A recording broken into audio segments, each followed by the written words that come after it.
Thank you. I'm Dr. Jim Fortenberry. I'm Chief Medical Officer at Children's Healthcare of Atlanta. And as you heard, we are seeing the same thing. At Children's Healthcare of Atlanta, during this surge of the Delta variant of the virus that causes COVID-19, we are seeing a significantly greater impact on our children and our teens. We're seeing more COVID-19 positive patients in our emergency departments, urgent care centers, and hospitals than at any time in the pandemic. Thankfully, only a small fraction of children with test positive COVID-19 need to be hospitalized to treat their infection. But that doesn't mean that they don't experience illness and what can be significant illness and miss out on normal activities like school and sports. It's important to note for us that the combination of a more easily transmitted COVID-19 virus, together with an unusual summer surge of respiratory viruses such as RSV, is fueling high volumes in our emergency departments, our urgent cares, our hospital floors, and our ICUs.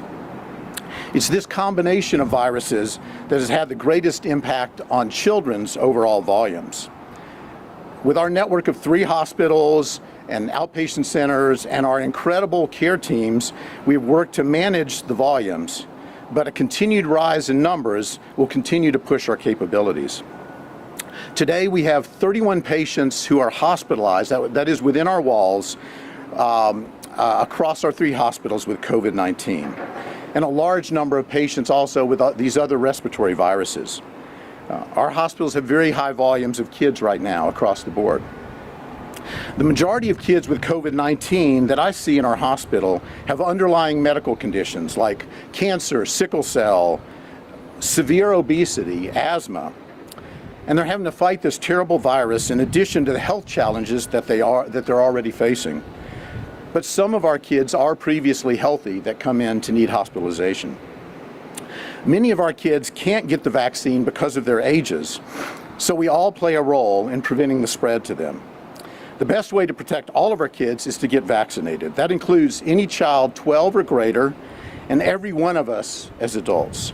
It is the way out of the pandemic right now. Now, while I understand parents may be concerned, it's important to know that COVID-19 infections do not necessarily require emergency or urgency care, nor does just a simple exposure. Children's has posted a helpful graphic on our website, choa.org, that explains when you should seek care from your pediatrician and when you should bring your child to the emergency room with a list of symptoms that can help guide you. In particular, if families are looking for a COVID-19 test for your child and don't have any significant symptoms or only very mild ones, we strongly encourage parents to use a community testing site to avoid needing to wait in an emergency room or urgent care. You can find a list of testing locations also on choa.org. In addition to vaccines, we continued to stick with the basics again. You heard the 3 W's: wash your hands, watch your distance, wear a mask. At Children's, we also believe kids learn best when they're in the classroom. The best way to keep kids healthy and in that classroom is to follow recommendations from the CDC and the American Academy of Pediatrics, which include indoor masking for all teachers, staff, students, and visitors to K-12 schools, regardless of vaccination status. We owe it to our kids to do everything that we can to protect them.